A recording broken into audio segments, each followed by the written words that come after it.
Hello, xin chào tất cả các bạn quay trở lại với kênh của mình và mình đây thì hôm nay mình lại tiếp tục đọc Rodrick Rules, luật của Rodrick nha các bạn. Đó, hôm nay mình sẽ đọc. Ok, đây là tập 2 nha. This was the first summer the coach let us boys wear swim trunks instead of those skimpy racing trunks. But Mom said Rodrick's hand-me-down bathing suit was perfectly fine.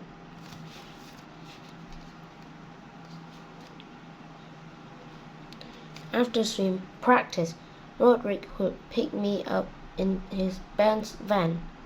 Mom had this crazy idea that if me and Rodrick spent quality time on the ride home every day, we wouldn't fight as much. But all it did was making things a lot worse.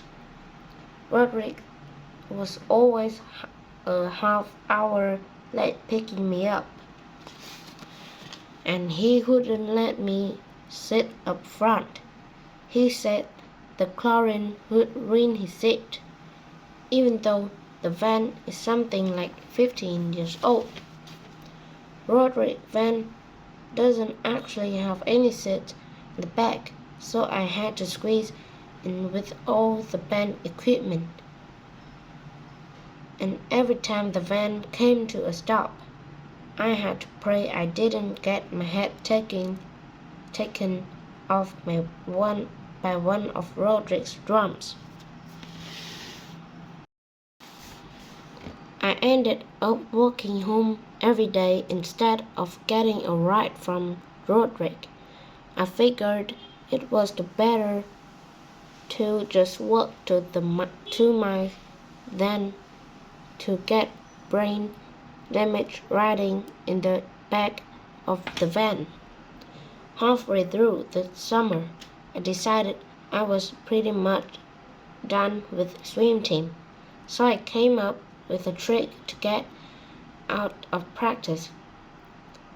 I'd swim a few laps, and then I'd ask the coach if I could use the bathroom.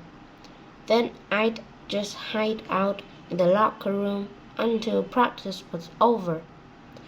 The only problem with my plan was that it was something like 40 degrees in the boys' bathroom, so it was even colder in 3 than it was in the pool.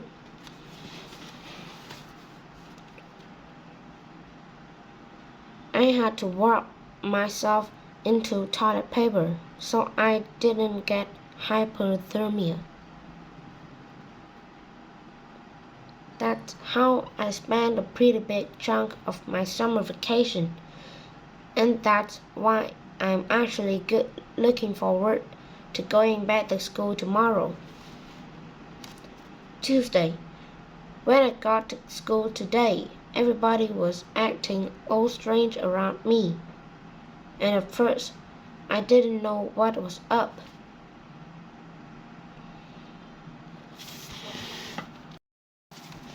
Then I remembered I still had the cheese starch from last year. I got the cheese starch in the last week of school, and over the summer I completely forgot about it.